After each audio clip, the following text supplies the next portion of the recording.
je suis né dans une famille de 4 enfants, j'avais deux enfants plus avant moi. Moi je suis né en janvier 1940, quoi. C'était encore pendant la guerre, et bon, j'ai pas trop souffert de la guerre, je me rappelle pas trop, quoi.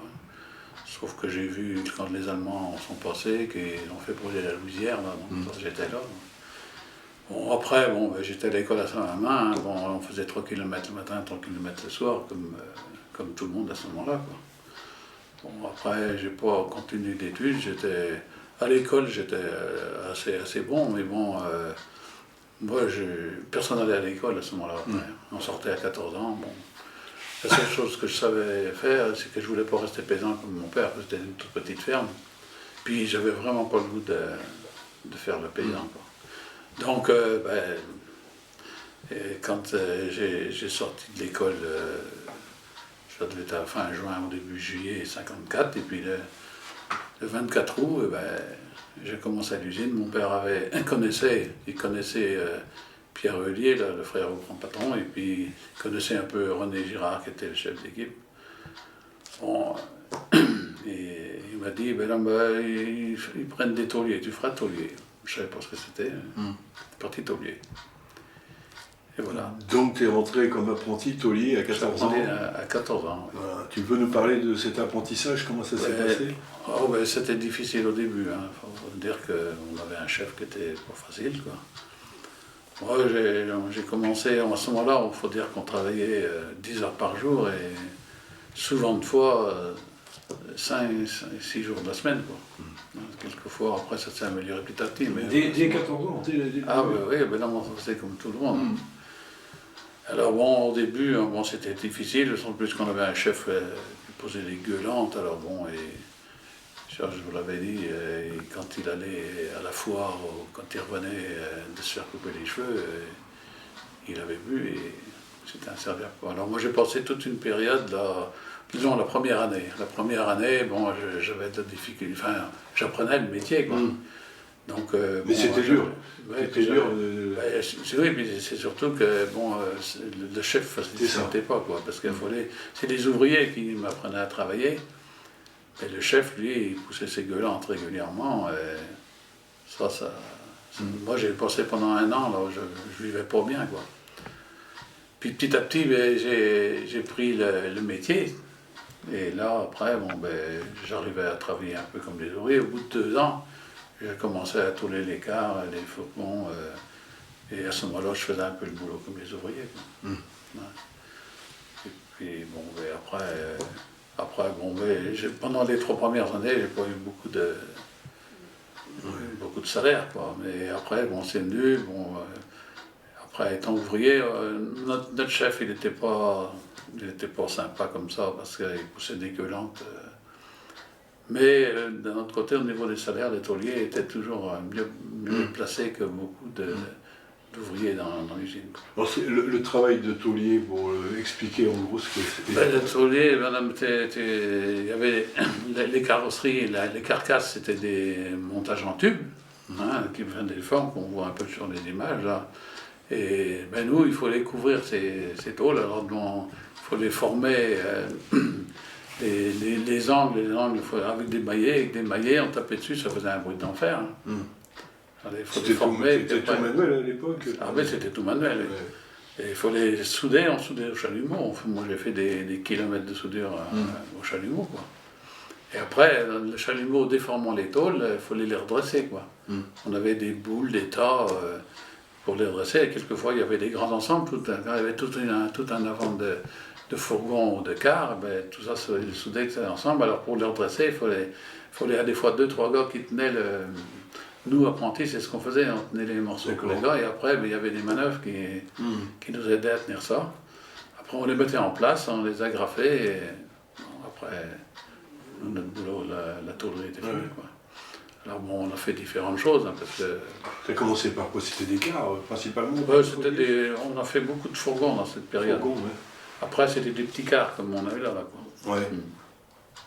Alors là, ça se modernisait un petit peu, quoi, parce que ils avaient changé les formes. Alors bon, et puis on a commencé, après, petit à petit, à avoir des presses à étirer, des presses qui formaient en partie les tôles. Donc après c'est venu petit à petit, quoi. Mais au départ, ben, on formait pratiquement tout la main, quoi. Ouais. Alors, voilà, bon... Donc là, toi, jusqu'à 18 Jusqu'à 20 ans, on travaillait comme ça, C'est quoi. ça. On travaillait, bon, à ce moment-là, il faut dire qu'on était au rendement, hein. Ouais. Et chaque véhicule, quand un véhicule sortait, il nous donnait un temps. Et donc, ici, on faisait moins, ben, on avait des primes, quoi. Alors bon, c'était les ouvriers et les brouillards, c'est-à-dire que les premiers véhicules qu'on faisait, on n'allait pas trop vite, quoi. Et puis, comme après, on prenait la main, ben, on gagnait du temps, quoi. Alors bon, après, bon... Après, ça a duré tout un moment, ça. Ouais. Non, jusqu'à l'armée, moi j'ai travaillé comme ça, hein, jusqu'à l'armée. L'armée, c'est en quelle année t'es parti? Alors l'armée, j'ai parti en 62. Hein. Ouais. Non, en 60. En 60, je suis revenu en 62. En 60, j'avais 20 ans, quoi. D'accord. Donc t'es parti en Algérie. Oui, je suis parti à Mézières d'abord pour 4 mois et demi. Puis le reste du temps, jusqu'en avril 62, j'étais en Algérie. Une période rapidement, tu peux dire de la guerre d'Algérie. En Algérie, moi je suis devant déjà, on n'était pas trop convaincus qu'on allait là-bas pour gagner la guerre, mais il faut dire que pendant les classes à Mézières, les sous-officiers, les officiers, ils venaient d'Indochine un peu, et ils avaient tendance à nous dire, ah ben l'Algérie, on va pas la perdre, hein, parce que l'Indochine c'était loin, mais l'Algérie c'est proche. Nous, on n'était pas forcément convaincus, mais après, bon, on suivait. Rendu en Algérie, moi j'étais dans le Constantinois, là-bas, d'abord Kenchela, puis après, on était à côté de Batna, dans un petit bed, là. Bon, moi, les 15, enfin peut-être un mois, j'étais comme ça, on allait faire des protections de piste, quelques opérations, bon, c'était pas trop grave. Et puis, là, le capitaine, après, m'a dit, tu vas aller faire un stage de radio. À Alger. Alors c'était un stage de morse pour faire radio après. Je n'étais pas prédisposé à ça, mais bon, il me propose ça, donc bon, j'y vais. Et le jour que je suis parti, les gars étaient partis en opération, et là il y a eu 2-3 morts dans la compagnie que j'ai appris après. Ouais, il y avait des gros coups quand même, quoi. Bon, après je suis donc allé à Alger, à côté d'Alger, là, Ben Aknoun. Pendant 4 mois, quoi, on apprenait le morse, on apprenait toutes les règles pour faire taper le morse et tout ça, quoi. Quand je suis revenu de là-bas, bon, ben, j'ai pris la place du radio qui venait d'être tué à la fin d'une opération. Donc après, comme radio, bon, le temps qu'on restait à la compagnie, c'était bien, quoi, mais après... Quand on allait en opération, moi je montais avec la Jeep du capitaine, quoi. Mais bon, après on restait toujours un petit peu en arrière, nous. Mais j'ai jamais participé le temps que ça durait, ça, à des opérations très importantes. Après, la compagnie est partie en repos à Philippeville, et nous on s'est trouvé à s'aller au pied des Aurès, là-bas, au Mama.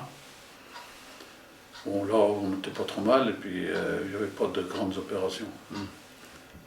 Après, bon, moi j'étais arrivé là-bas en juillet, et j'ai eu ma première perme en septembre l'année d'après.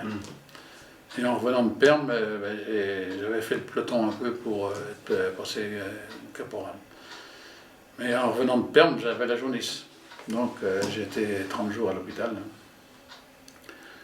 Alors, bon, l'hôpital à l'armée, je ne sais pas si j'en dis un mot, parce que, tu sais, non, j'en dis un. L'hôpital des jaunistes, il fallait être 30 jours à l'hôpital pour avoir une autre perme de 30 jours en France. Alors j'ai réussi avec des combines. Avec des combines à avoir la jaunisse. Ouais. Donc je suis revenu en France, c'est-à-dire j'étais 3 mois parti de la compagnie. D'accord.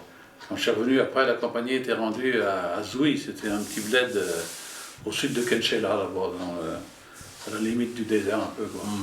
Mais pas très loin de la frontière tunisienne, et on était là pour aller, quand il y avait des gros coups sur la frontière. Mais ça, bon, c'était, tu vois, à la fin de 61 déjà. Et bon, moi je ne suis jamais allé, parce que la seule fois où j'aurais pu y aller, c'est que j'avais la fièvre et je n'ai pas pu y aller. après, il y a eu les accords pour l'arrêt des combats, quoi. Et là, on nous a emmenés à Batna. Après, j'étais à Batna, là, j'ai fini vague-mestre. C'était pas mal, puis on est revenu un peu plus tôt, quoi. Donc tu reviens de la guerre Mais je reviens au mois d'avril 62. Et aussitôt après, bon, parce que je suis revenu un peu avec mon père de mission libérable, mais dès que j'ai pu, j'ai repris Chevalier, quoi. Tu retournes à la carrosserie? Ah oui, oui. J'ai repris à la tôlerie, pareil. Hein. La tôlerie, on faisait encore des véhicules, là. Mais à ce moment-là, ça avait déjà changé, parce que la direction, là, c'était Guévaux était arrivé avec ses copains de régiment, là. Guévaux, c'est qui? C'était le beau-fils d'Henri Ollier. C'est le fils qui va prendre la direction. C'est lui qui va pas prendre, enfin, qui vient avec une équipe d'ingénieurs, des mines, je sais pas quoi, là, des mines, que des ingénieurs, il y en avait 3 ou 4, là, donc c'est là qu'ils ont commencé à faire de la série, des cabines, et après de prendre de la sous-traitance, quoi. Ouais. Alors bon, j'étais là jusqu'à, je sais pas, 71, 72, mais même déjà en 64, on a commencé à faire des pièces de prototype. C'était des pièces qu'il fallait faire bien, quoi, pour les constructeurs. Alors ça, c'était un autre travail, quoi. C'était moins dur. Le prototype, c'était séparé de la tôlerie plus et compagnie. C'était quoi l'objectif du prototype? L'objectif du prototype, c'est les constructeurs, avant de faire des pièces par des presses, ils veulent voir la forme, tout ça, à ce moment-là. On faisait la main, on faisait des ailes, on faisait des pavillons, on faisait pour tester. Des éléments, quoi. C'était pour tester aussi, quoi. Mais alors, bon, c'était pas facile, quoi, parce qu'il fallait faire ces pièces, il fallait faire des soudures. Donc tu faisais ça, toi t'es passé au prototype. Ah oui, il fallait faire disparaître les soudures, il fallait que la pièce soit très belle, juste un coup de peinture dessus. Voilà. Donc là, on a déjà fait ça pratiquement jusqu'en 80. Quoi. En 80, bon, j'ai eu une affiche parce que j'avais quelques problèmes d'oreilles, parce qu'on n'était pas protégé les oreilles à ce moment-là. Ah oui. J'avais eu le médecin c'était le docteur Martin à ce moment-là qui était. Et bon, j'avais fait faire des audiogrammes, mais finalement, je n'étais pas assez handicapé pour avoir une maladie professionnelle. Et j'avais vu qu'il y avait une affiche qu'il fallait un contrôleur de réception dans l'usine. Alors bon, je me suis inscrit pour ça, quoi. Puis finalement j'ai été retenu. Si bien que j'étais sorti du bruit à ce moment-là. D'accord. À partir de 80, parce que même maintenant, les audiogrammes que j'ai, ils n'ont pas bougé, quoi. Mon handicap est toujours là. Et donc je suis parti à ce moment-là dans un hall de réception où on réceptionnait toutes les pièces qui venaient de chez Citroën, Peugeot. C'était à ce moment-là, on faisait des séries sur les voitures, là, quoi. Alors, le but, c'était de contrôler si les pièces étaient conformes, s'il n'y avait pas des chocs pendant les... Alors bon, c'était intéressant, quoi. Alors j'ai resté là un moment, mais à ce moment-là, bon, j'étais depuis à ce moment-là délégué. Donc je continuais à être délégué, quoi. Parce que j'étais délégué à partir de 68, quoi. Ouais, tu peux, oui, puisque tu dis ça, tu peux, sur ton activité syndicale, comment ça a démarré? Ouais, commencé, bon, j'avais été syndiqué dès que le CDT s'est mis à Cerisay, quoi, à partir de 64. Mais moi, à ce moment-là, j'étais un sympathisant, mais j'ai commencé à être délégué vers 68, quoi. Parce que l'usine, il y a eu quand même quelques problèmes avant 68, il y a eu quelques personnes qui avaient été licenciées, parce que la direction, à ce moment-là, elle n'acceptait pas trop le syndicat CFDT, quoi. Elle avait revigoré son syndicat autonome, et bon, à partir de 68 quand même, parce qu'en 68, l'usine a été fermée, ils ont fermé l'usine, parce que bon, il n'y avait peut-être pas l'approvisionnement des pièces. Puis quand ça a recommencé, bon, la direction Kevo particulièrement, il a dit, bon, maintenant, il faut discuter, quoi. Alors la CFDT, il y a eu des anicroches, mais ça discutait, quoi. Il y avait des grandes négociations tous les ans. Et tu t'es retrouvé délégué syndical? Alors moi, au début, j'étais délégué du personnel, après j'ai été au comité d'entreprise, puis après j'ai été délégué syndical. D'accord. Et bon, au fil des années, justement quand je suis parti, là, après 80, ce travail de réception, là, et ben, à un moment donné, on était un bon groupe, puisqu'il y avait plusieurs usines à ce moment-là. Hein. Ils avaient créé le centre de recherche au pain, ils avaient envoyé les cars à Orthez. Donc il y avait peut-être bien 4 équipes syndicales. D'accord. Et en personnel, ça faisait combien? Vous étiez dans ces années-là? À ce moment-là, on était peut-être autour de 1500 à Cerizay, quoi. Il y avait des unités ailleurs, mais... Ouais. Et là, au niveau de la section syndicale, on s'est dit, on va proposer à la direction de cumuler certaines heures de délégation, parce qu'on a pas mal d'heures de délégation, et on va faire un délégué de groupe, quoi. C'est-à-dire que moi, je suis devenu permanent, là, pendant 2 ans. Pendant 2 ans, où je faisais le lien entre les sections du groupe, mais je gérais aussi le syndicat de la métallurgie des Deux-Èves. D'accord. Puis j'allais en réunion aussi, au niveau de la fédération, j'avais un rôle à jouer à la fédération de la métallurgie. J'étais souvent parti, c'est là que j'étais souvent parti, quoi. Mais à ce moment-là, bon, syndicalement, on faisait toutes nos réunions le soir. Hein. Moi, j'étais au bureau UD, j'étais au bureau du syndicat, bien sûr. Toutes nos réunions hors de l'entreprise étaient le soir, quoi. C'est pas comme maintenant. Hein. Alors bon, c'était comme ça. Donc là, après, moi, j'y étais 2 ans comme ça, responsable donc, de ce délégué de groupe, là. Et là, après, bon, j'avais décidé d'arrêter parce que c'était rendu en 80 aussi, je m'en rappelle plus trop. Donc là, quand j'ai arrêté, ils m'ont mis à ce moment-là à la métrologie. Alors la métrologie, c'était un service c'est un service de mesure. Hein. La métrologie, c'est des mesures, de contrôler les véhicules. On avait un atelier où il y avait un marbre qui faisait 3 mètres de large, puis 10 mètres de long, quoi. Là-dessus, on mettait des véhicules entiers avec des machines à mesurer en 3 dimensions. Alors j'ai appris le métier un peu, là, parce que bon, je connaissais un petit peu ce que c'était qu'un plan en dessin, mais j'avais jamais travaillé vraiment dessus, quoi. Et donc j'étais à la métrologie, alors j'ai fait comme les autres, j'ai mesuré pendant des années un peu. Mais au fil des années, bon, il y a des gens qui étaient là avant moi qui sont partis, il y a des chefs qui sont partis, c'est bien que au bout de quelques années, je me suis retrouvé responsable des services de la métrologie. D'accord. Et là, j'ai appris aussi, parce qu'à ce moment-là, on commençait aussi, l'informatique commençait, donc ça m'intéressait, donc j'ai travaillé avec ça aussi, quoi. C'est bien que j'ai fini ma carrière en 97 comme responsable du service de métrologie. Et là, tu étais syndiqué? Ah oui, là, j'étais syndiqué, c'est tout. J'étais syndiqué, c'est tout. Oui, c'est ça, ouais. Tu avais laissé les responsabilités. Ah oui, j'ai plus de responsabilités. Et l'entreprise, elle est comment quand tu as arrêté en 97, tes problèmes avaient commencé? Ah ben là, ça a commencé quand les problèmes? Déjà, ils envoyaient des gens. Moi, je suis parti en 97 en pré-retraite. En pré-retraite, déjà, oui. À 56 ans? Oui.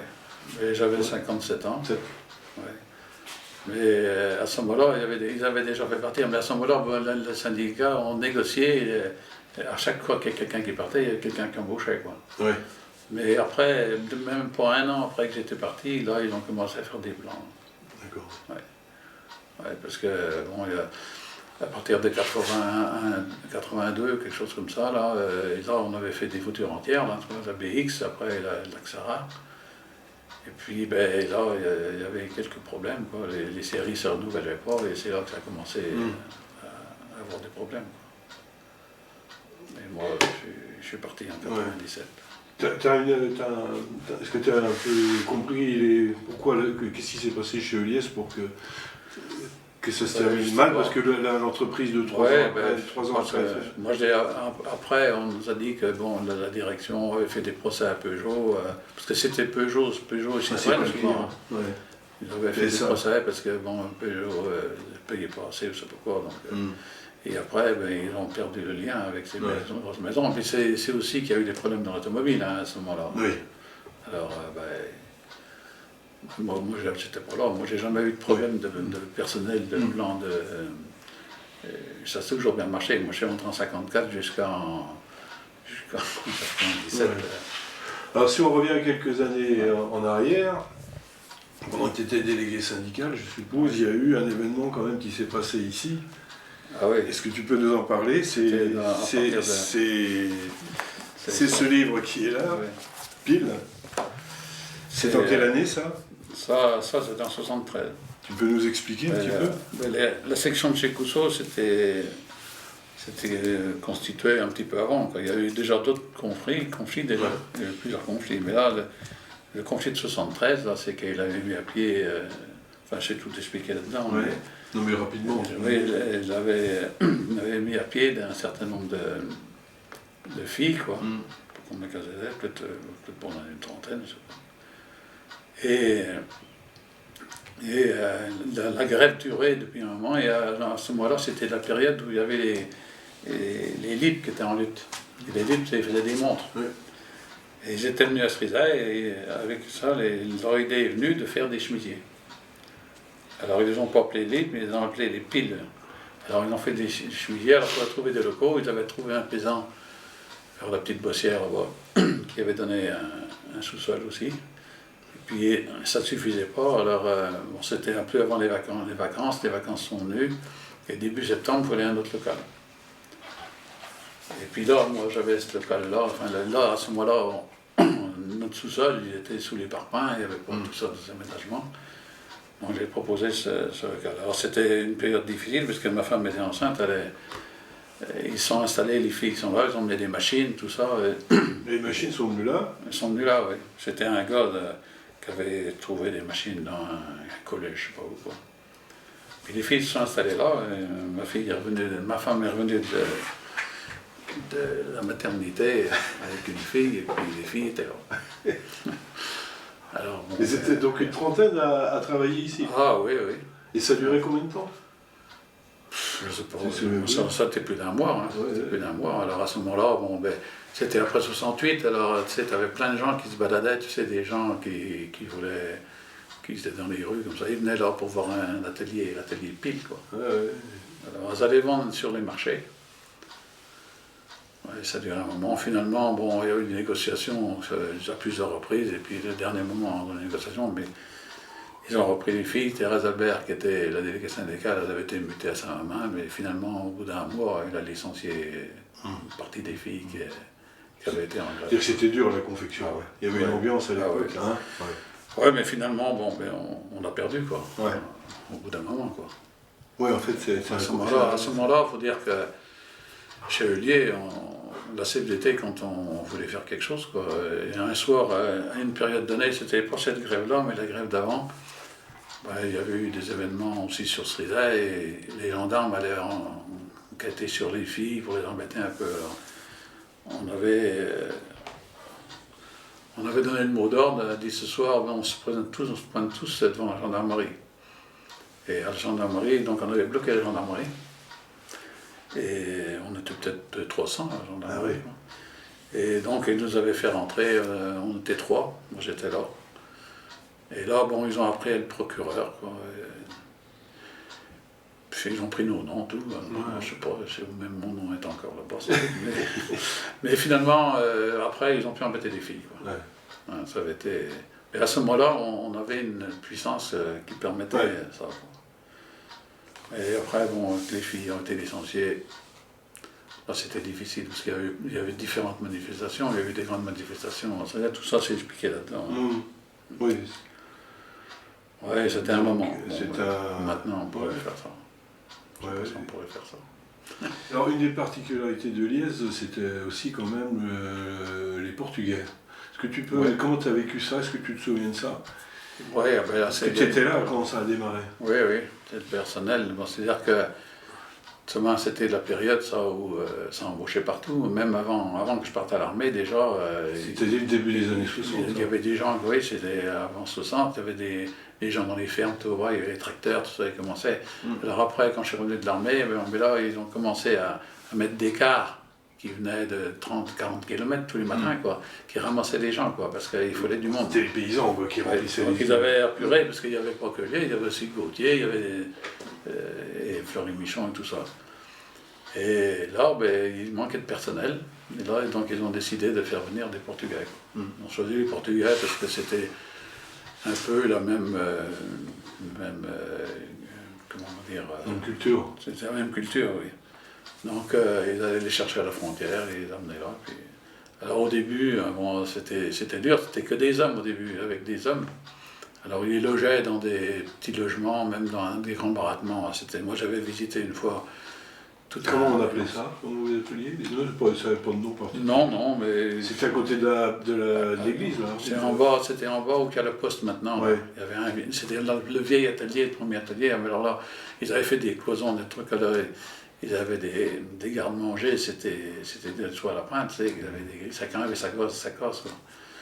S'il y avait eu le feu là-dedans, c'était pas... Enfin bon, ça s'est passé. À ce moment-là, on voyait au carrefour de Cerizay, les week-ends, tout ça, ils étaient groupés là, quoi. Ouais, parce qu'ils sont nombreux, quoi. Ils sont bien nombreux, oui. Ils sont bien nombreux, je crois que... Enfin, à ce moment-là, au début, il y avait que des hommes, quoi. Alors, tous les mois, ils envoyaient les pays là-bas, quoi. Alors, petit à petit, après, les femmes sont venues. Alors là, bon, ils ont commencé petit à petit à aller dans les HLM, ils se trouvaient des maisons. Ils étaient souvent des maçons, des trucs comme ça. Il y en avait... Comment ça s'est passé, cette cohabitation? Ouais, ben moi je trouve que ça s'est pas bien passé. Hein. Au niveau syndical, bon, on a mis du temps, mais après on a réussi à avoir quelques délégués. Et là, à partir d'un moment, le contact était plus facile. Quoi. Les gens qui parlaient portugais, parce que nous on parlait pas le portugais. Quoi. Puis eux aussi, ils ont appris le français. J'avais toute une période. C'est quand même une particularité de Cerizay, quand même. Oui, il y avait. Je crois qu'il y a plus de 20% de la population. Oui, il y avait une période, on disait que c'était la ville la plus portugaise de France. Oui, mais ils n'ont pas cherché à avoir... il y a peut-être eu quelques Portugais, quelques Espagnols, ou des choses comme ça, mais il y a un de Turcs, il y en a encore un qui est un Cerizay, là. Mais c'était surtout ça, ils voulaient des gens de même religion, tout ça. Et il n'y a jamais eu d'Algériens, très peu, quoi. Non. Parce que c'était la période où il y en avait quand même, quoi. Voilà, ça c'est pour toute la partie, parce que le personnel, il en fallait à ce moment-là. Parce que le groupe Liège, il est monté jusqu'à combien? Jusqu'à 3000 à peu près? Oh, peut-être pas, non, mais un peu plus de 2000, parce que bon, avec il y avait des unités un petit peu qu'ils avaient créées pour les ambulances Saint-Laurent, ils avaient fait une petite unité de petits moteurs avec les Japonais. Et, bon, alors il y avait, parce qu'à l'origine, je suppose que je ne l'ai pas dit au début, ça, on ne faisait pas que la carrosserie, on faisait le mobilier scolaire aussi. Ah ben oui. Quand je suis rentré, on faisait le mobilier scolaire. Mais c'est à Bressuire, ça. Elle était à Bressuire, c'est tout. Oui, après, quand je suis revenu de l'armée, ça grandissait, il y avait besoin d'ateliers. Eh bien, ils ont monté BRM à Bressuire qui faisait que du mobilier scolaire. Alors ça fait de la place, mais petit à petit, alors bon, après dans les années, je sais pas, 80, à 70, 80, ils ont fait le centre d'études au pain, le centre de recherche au pain là-bas. Puis après, c'est les bus, il n'y avait pas de place pour mettre, quand ils ont voulu faire la BX. Les voitures en série. À Cerizay, les bus sont partis à Hortay. Ils ont fait les bus à Hortay. Alors, depuis BRM, il est fermé, je crois, depuis. C'est depuis autre société qui ont repris ça. C'était en 80-82, quand la direction a donc pris le marché pour faire les BX. Là. Il fallait donc une chaîne cataforaise pour faire cette protection. Donc ils avaient acheté d'occasion une chaîne qu'ils ont remontée à Cerizay. Et là, il fallait la financer. Mais le financement, la société n'avait pas le financement. Alors à ce moment-là, la gauche qui était arrivée au pouvoir avait parlé de faire des fonds salariaux. Et donc on s'est lancé avec la CGT dans ce truc-là. C'est bien qu'on a été à Paris, on a été négocié. À ce moment-là, je sais qu'on a été c'était Martine Aubry qui était au ministère. Elle n'était pas ministre, mais elle était au ministère. Bon, au début, on s'est fait engueuler par elle un peu parce qu'on était en retard, mais bon, on avait des tuyaux. C'est bien qu'à ce moment-là, on a fait un accord avec la direction, que tout le personnel a laissé notre 13e mois, pendant un certain temps, quoi, pendant que la société se refasse, quoi. Et bon, il y avait des intérêts, quoi. Donc, et bon, au bout d'un certain temps, on a récupéré l'argent, mais même certains, ils auraient voulu le laisser parce que c'était intéressant, quoi. Mais c'était, à ce moment-là, c'était vraiment quelque chose qu'on avait négocié, quoi. Mais là, les salariés avaient participé, quoi. Je pense que la direction était reconnaissante aussi, quoi. Mais bon, c'était à cette période. Bon, alors après, comme il y avait... Quand je suis parti, à ce moment-là, il y avait moins de boulot, c'était plus le problème. Mais ça avait été assez marquant dans la période, quoi. Voilà. Parce qu'en même temps, on avait quand même fait un accord de salaire aussi pour que, même que les gens n'aient pas le 13e mois, mais que les salaires augmentent quand même. Parce que les niveaux de rémunération étaient corrects. Dans la région, oui. Dans la région, oui. En plus, c'était des travails beaucoup plus spécialisés que dans d'autres usines du coin. Oui, aussi. Quand les séries de voitures sont venues, il y avait quand même travaillé à la chaîne. Oui. Oui, jusqu'aux séries de voitures, c'était un travail qualifiant quand même. Il y avait l'emboutissage quand même. L'emboutissage, quand l'emboutissage est venu, là, après les années 60. Oui, c'était aussi. Là, c'était dur aussi, parce qu'ils travaillaient en équipe et puis ils faisaient du bruit là aussi. Mais ce qui est pas banal aussi, moi je trouve, c'est des parcours comme le tien, d'être rentré à 14 ans dans l'usine, d'avoir été. Ouvrier, tôlier, et puis d'avoir réussi à finir cadre. Oui, c'est ça. C'est quand même pas banal. Aujourd'hui, j'ai l'impression que ça devrait être un peu plus compliqué aujourd'hui. Pour être cadre, il faut peut-être avoir des bagages autrement, parce que moi j'avais que le certificat. Mais les bagages, oui, mais t'en avais les capacités. Enfin, on apprenait sur le tas, quoi. Voilà, Mais moi, j'ai pas été cadre, j'étais assimilé cadre. Assimilé. Ça savait le dire. Assimilé cadre. Oui.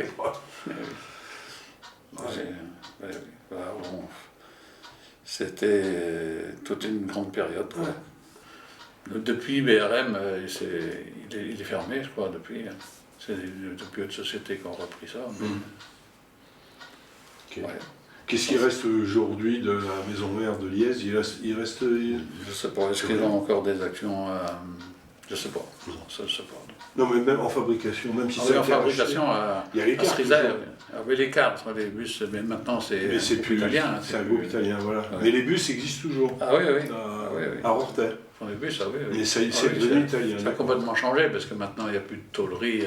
Tous les ensembles, les panneaux sont assemblés ensemble. Avant il y a même des parties intérieures qui sont collées avant de les assembler. Ça a complètement changé. C'est plus le même métier. Mais à Cerizay, j'ai visité l'usine il n'y a pas longtemps. Là. Il y a quand même une petite partie où il y avait l'emboutissage, parce qu'on faisait des embouttissages.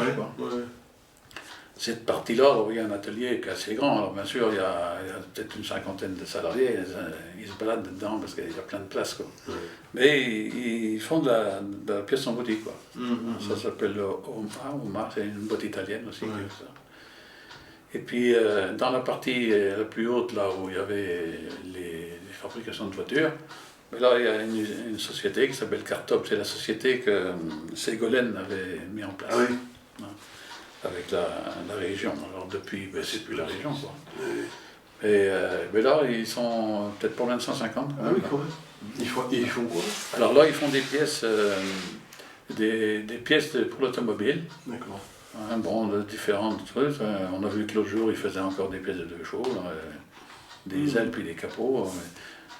C'est des pièces de rechange. Et puis, mais ils ont plusieurs marchés parce qu'en plus, ils ont aussi là-bas la fameuse cataphorèse.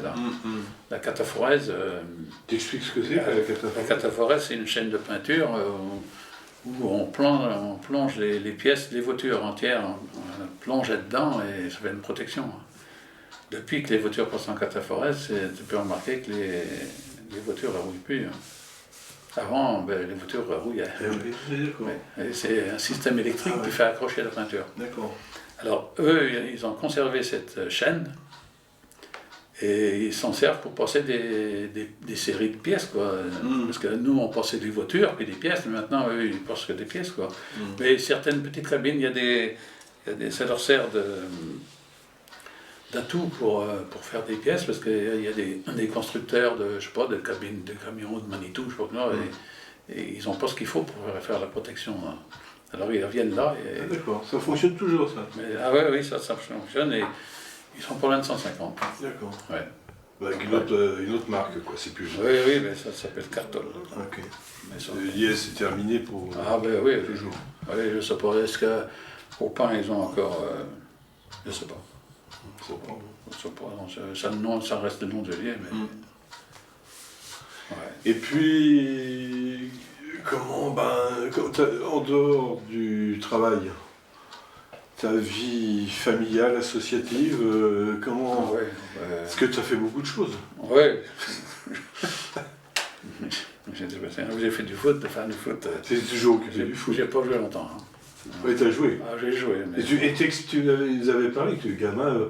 Ouais. Vous jouiez au foot même à Chevliez.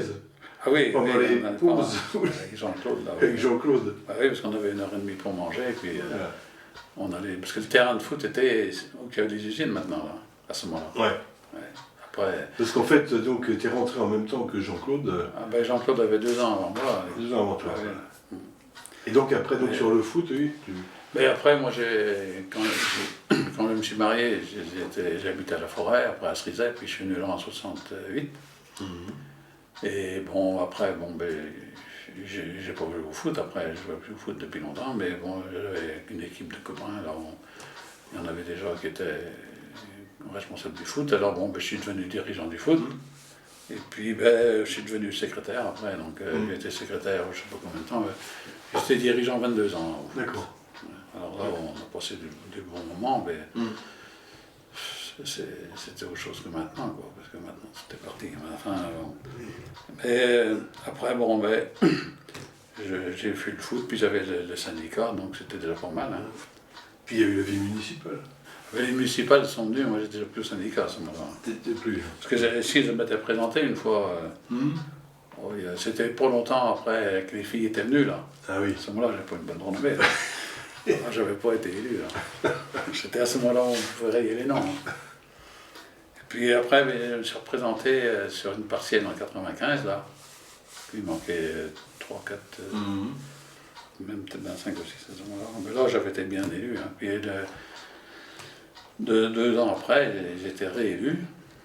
Et puis, à ma grande surprise, j'étais élu aussi adjoint. À ce moment-là, c'était plus comme maintenant. Les gens, ils votaient comme ça. Puis quand le vote est passé, c'était moi qui étais élu adjoint. Alors, j'étais pas du tout candidat. Alors, tu étais adjoint combien de temps? J'étais 5 ans là, cette fois-là, et après j'étais réélu. Ouais. Là, j'étais moins bien réélu, parce que quand on a déjà fait quelque chose. Mais j'étais réélu, puis j'ai été 6 ans après. Avec Dédé, t'étais. Oui. C'était Dédé 5 ans avec Maximin. 5 ans avec Maximin. 5 ans avec Maximin, puis 6 ans avec Dédé, parce que là, ils avaient prolongé un peu. Là. Donc maintenant, bon, après, comme pendant que j'étais adjoint, là, j'avais été ceux qui avaient monté la MARPA, là. Donc j'ai été trésorier d'association qui fait l'animation de la MARPA. D'accord. Et là, j'ai arrêté il y a 2 ans. Là, maintenant, je m'occupe d'une petite association là, qui s'appelle le Patrimoine et Savoir, si tu dois connaître. Ah ben oui. Oui. Enfin, là, je ne suis pas dans... Patrimoine et Savoir, explique un petit peu. Patrimoine et Savoir, c'est un groupe qui récupère des anciens outils agricoles, ménagers et autres, quoi. Tous les anciens appareils et autres, dans un local qu'ils ont dans une ferme, et puis qui essayent de faire connaître tout ça, quoi. Alors moi, je ne suis pas dans les instances dirigeantes, mais je suis chargé de tenir à jour le site internet. Ah oui, je fais ça. Spécialiste d'Internet. Oui, je suis spécialiste. Je sais faire ça, il y a des autres que je sais faire. Voilà. D'accord. Alors maintenant, c'est tout ce qui me reste. Et enfants, petits-enfants?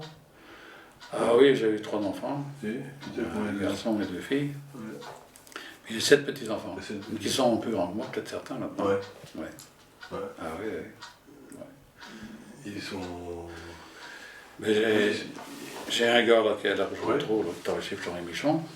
Lui, il était parti de boulanger dans la région parisienne, et puis bon, après, il voulait plus s'installer, donc il a connu sa compagne là-bas. Il est revenu là, il y a un peu plus de 20 ans, il a travaillé chez Florent Michon. Et puis, j'ai une fille qui était mariée avec un agriculteur à Saint-Marceau.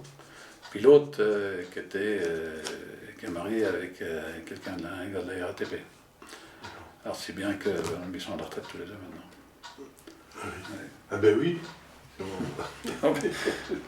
Ma fille, parce qu'elle a eu 3 enfants, elle a pu partir il y a déjà pour loin d'une dizaine d'années. D'accord. À la 40, 73, 47 ans. Alors, tu vois, à 40 ans presque. Elle était à mi-temps, hein, c'est une demi-retraite. Et puis lui, ben, à 52 ans, il a la retraite. Quand tu te retournes en arrière, tu fais le bilan de ta vie de famille, de travail, comment tu as réussi à gérer le tout? Je ne regrette pas grand-chose, mais bon, non, faut dire que si j'avais pas été syndiqué, j'aurais fait comme d'autres, j'aurais devenu un chef, un petit chef sans doute, parce que la plupart des gens qui n'étaient pas syndiqués, c'est dans ma génération, c'est ce qu'ils sont devenus. Mais moi, je suis devenu quand même responsable à la fin, sans renier mes convictions. Ce qui est pas mal. Oui, c'est pas mal, oui. Non, mais... oui, bon, faut dire qu'on a eu des accrochages avec la direction, hein, ça c'est sûr. Mais il faut dire que depuis 68 quand même, quoi. Ouais. Comment tu définirais le syndicalisme tel que vous l'avez pratiqué? Comment tu dis? C'était un syndicalisme d'adhérents, puis qu'on tenait compte de la réalité, quoi. Hein, on négociait, hein, bon, on n'obtenait pas toujours ce qu'on voulait, quoi. Mais vous n'êtes jamais entré dans des conflits durs? On a eu quelques conflits, mais sur Cerizay, on a des conflits de 2-3 jours, pas jamais des conflits très longs, quoi. Il y en a eu un, peut-être bien en 81, là. Et là, la direction a été mauvaise un peu après. Puis après, c'est là que Mauroy, là, qui était président qui est Premier ministre. Premier ministre, oui. Il est venu à Cerizay, puis ça s'est arrêté. Il cherchait plus d'histoire après.